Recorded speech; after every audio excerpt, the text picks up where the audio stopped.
Fue hace muchos años cuando un gran erudito se sentó en una fortaleza aislada en Túnez, reflexionando profundamente sobre la historia del mundo. Su nombre era Ibn Khaldún. Se dio cuenta de que la historia no significa meramente los relatos de guerras entre reyes y emperadores, o cuentos de tiempos antiguos. Más bien, es un análisis científico de las tendencias de cambio en la sociedad humana y el ascenso y caída de las civilizaciones. Observó que muchos historiadores anteriores habían escrito grandes narrativas, pero nadie había profundizado en las causas fundamentales de por qué una dinastía colapsa y por qué otra llega al poder. Por lo tanto, decidió escribir un libro que sería una introducción a la historia, o la Muqaddima, donde develaría las leyes secretas de la civilización. Ibn Khaldún comienza su historia con la naturaleza fundamental de los humanos. Dice que el hombre es social por naturaleza y no puede vivir solo. Los humanos necesitan comida para sobrevivir, pero no es posible para un solo individuo cultivar el trigo necesario, trillarlo y hacer pan por su cuenta. Para esto se requiere la cooperación mutua de muchas personas, donde alguien trabajará como herrero, alguien será carpintero y alguien más cultivará. De nuevo, los humanos necesitan la ayuda de otros para protegerse de los ataques de animales salvajes. Este acto de los humanos agrupándose y confiando unos en otros por el impulso de sobrevivir es la historia del nacimiento de la civilización, o Umran. Él divide nuestro mundo en 7 regiones para mostrarnos. Explica cómo el clima o el tiempo influyen en el carácter humano y la estructura física. En las regiones medias, es decir, la tercera, cuarta y quinta regiones, el clima no es ni demasiado caluroso ni demasiado frío. Por lo tanto, las personas aquí están física y mentalmente equilibradas, y es aquí donde se desarrollan grandes civilizaciones y ciencias. Por otro lado, en las regiones extremadamente calurosas, es decir, el sur, el temperamento de la gente es algo ligero y alegre. Además, debido al intenso calor, el color de su piel se vuelve negro. Él destruye el concepto erróneo diciendo que el color de la piel no es el resultado de ninguna maldición, sino que es el efecto natural del clima. De nuevo, el color de la piel de las personas en las regiones excesivamente frías del norte se vuelve claro. Él ofrece un concepto fascinante sobre cómo la escasez o abundancia de alimentos afecta al cuerpo y la mente humanos. Observa que aquellos que viven en desiertos o áreas accidentadas y comen cantidades moderadas de alimentos son mucho más valientes, pacientes e inteligentes. Sus cuerpos tienen menos enfermedades porque no se vuelven perezosos por comer alimentos en exceso. En contraste, aquellos que viven en la comodidad y el lujo de la ciudad y comen abundantes alimentos aceitosos y grasosos se vuelven gradualmente débiles y perezosos, y sus capacidades psicológicas disminuyen. Khaldún luego plantea una verdad importante, que es que la vida en el desierto o nómada es la base de la civilización. Los humanos comienzan primero a través de una vida dura en el desierto o aldeas, y cuando se vuelven ricos, se mudan a la ciudad por comodidad y lujo. Estas personas nómadas o beduinas son naturalmente mucho más amables y valientes porque permanecen siempre alertas para proteger sus propias vidas y riquezas. No tienen muros ni ejércitos, por lo que son sus propios guerreros. En la raíz de este coraje yace un poder especial, al que Ibn Khaldún llamó asabiyya, o solidaridad tribal. Esta asabiyya es un amor profundo y unidad por el propio linaje o grupo, lo que anima a las personas a luchar juntas en tiempos de peligro. El grupo que posee más de esta asabiyya o unidad es el que logra la victoria sobre todos los demás. Cuando las tribus nómadas del desierto ven que la gente de la ciudad se ha vuelto perezosa hundiéndose en el lujo, los atacan y toman el poder. Pero esta asabiyya no se limita solo a las relaciones de sangre, también puede formarse a través de la convivencia durante mucho tiempo o a través de la lealtad. Sin embargo, con el tiempo, cuando estas personas se asientan en la ciudad y comienzan a vivir en la comodidad y el lujo, esta unidad o solidaridad entre ellos comienza a disminuir. Ibn Khaldún dice que la estabilidad de una dinastía o sistema administrativo generalmente no dura más de 4 generaciones.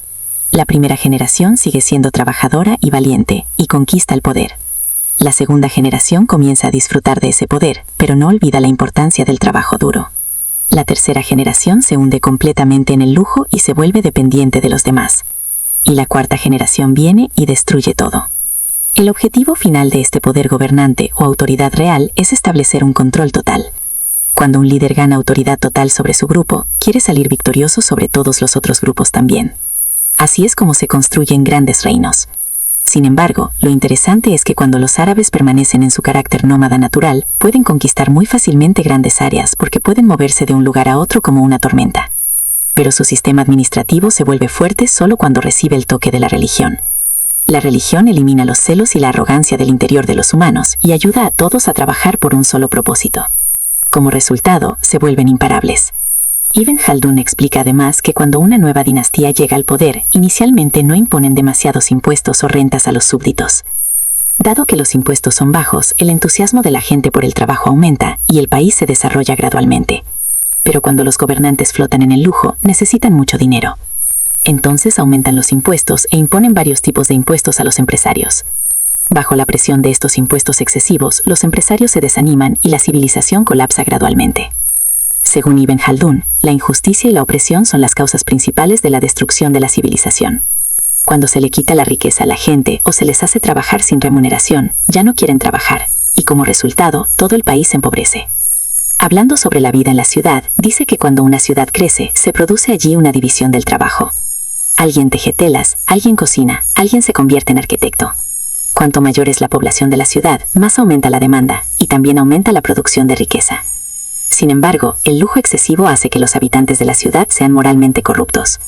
Ya no quieren soportar dificultades y dependen de soldados mercenarios para su propia protección. Así es como comienza la caída de una nación poderosa, y alguna otra nación nómada viene y ocupa su lugar. Ibn Khaldun también habló sobre las diversas formas en que los humanos se ganan la vida. Describe la agricultura como la profesión más primitiva y natural. Luego vienen diversas artesanías o habilidades técnicas, que se desarrollan principalmente con el crecimiento de las ciudades. Ve el comercio y los negocios como un medio de lujo también, pero menciona que requiere algo de astucia y estrategia. Dice que la educación o el conocimiento es también un arte u oficio especial para él. Creía que la ciencia y las artes encuentran su plenitud en las grandes ciudades, donde hay mucha gente y más oportunidades de trabajo. Khaldun también enfatiza el poder del pensamiento humano y el desarrollo intelectual.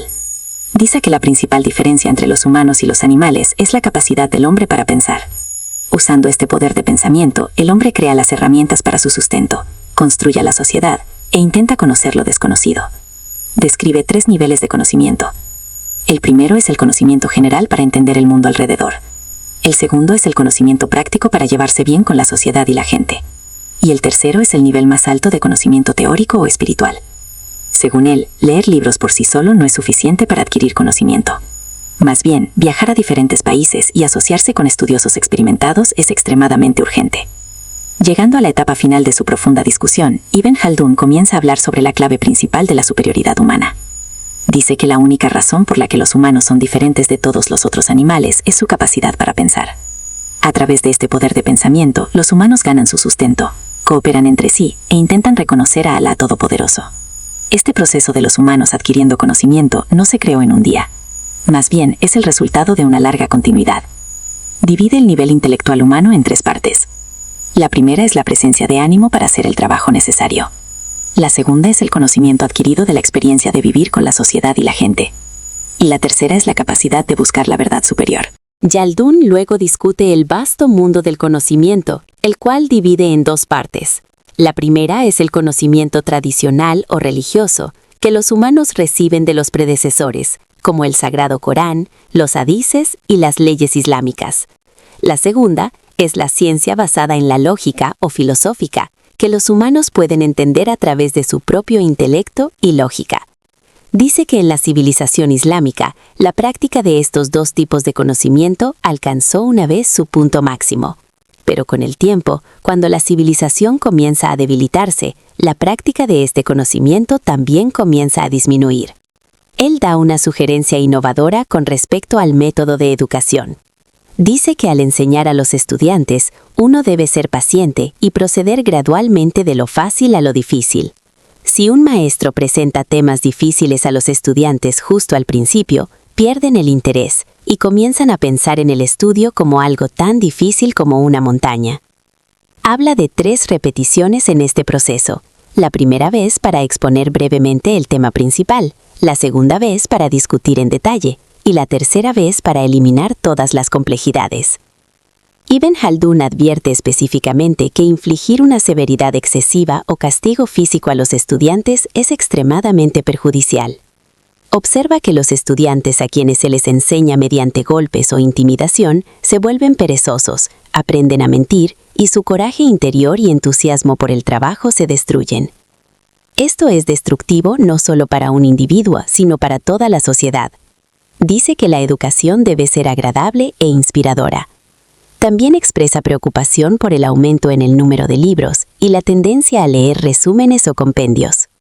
Creía que el exceso de libros a menudo crea confusión para los estudiantes que se ahogan en el océano del conocimiento.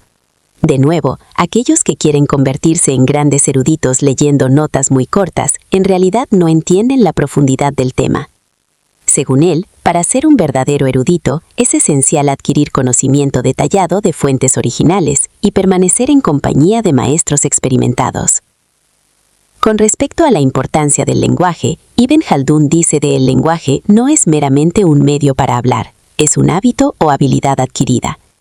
Cuando los árabes estaban en el desierto, su lenguaje era extremadamente puro y lúcido. Pero cuando conquistaron varios países y se establecieron en ciudades y entraron en contacto con no árabes, esa pureza original de su lenguaje comenzó a disminuir.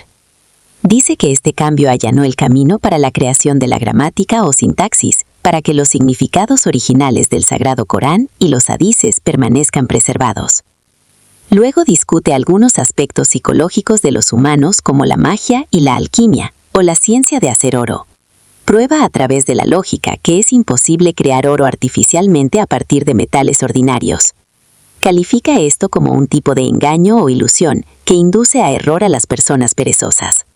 De manera similar, critica la astrología, diciendo que calcular el futuro observando la posición de las estrellas no solo es irracional, sino que también asesta un golpe a las creencias religiosas de las personas. Según él, el futuro yace únicamente en las manos de Alá Todopoderoso, y cada acción de los humanos depende de su propio trabajo duro y reglas sociales. Ibn Khaldun discute el mundo de la literatura y especialmente el poder de la poesía maravillosamente. Dice que la poesía es el repositorio del conocimiento árabe, donde se almacenan su historia, heroísmo y sabiduría. Observa que cuando las personas se acostumbran a la vida glamurosa de la ciudad, el lenguaje y el estilo de su poesía se vuelven mucho más complejos y ornamentales. Mientras que el lenguaje de los poetas del desierto era simple y lo suficientemente poderoso para golpear directamente al corazón. Discute los diversos estilos de poesía de España y el norte de África, como Muwashaj y Segel, para mostrar cómo las emociones humanas pueden expresarse de maneras diversas. Llegando a la etapa final de la historia, Ibn Khaldun nos recuerda una verdad profunda. Dice que la vida de una civilización es limitada, al igual que una vida humana. Cuando una nación llega al poder a través del trabajo duro y la unidad, alcanzan la cima del progreso. Pero cuando se hunden en el lujo, comienzan a oprimirse unos a otros y pierden su fuerza espiritual o asabiyaj, su caída ocurre naturalmente. Esta es una regla indestructible que se repite una y otra vez en las páginas de la historia. Su Muqaddima, o introducción a la historia, en realidad no es solo un libro, es un vasto mapa para reconocer una sociedad. Nos enseña que al entender las reglas de la sociología, podemos corregir los errores del pasado y construir una sociedad próspera basada en la justicia. Esos pensamientos que comenzaron en esa fortaleza en Túnez son aclamados mundialmente hoy, porque no solo escribió la historia de los humanos, sino que fue capaz de sentir el pulso del alma humana y de la sociedad.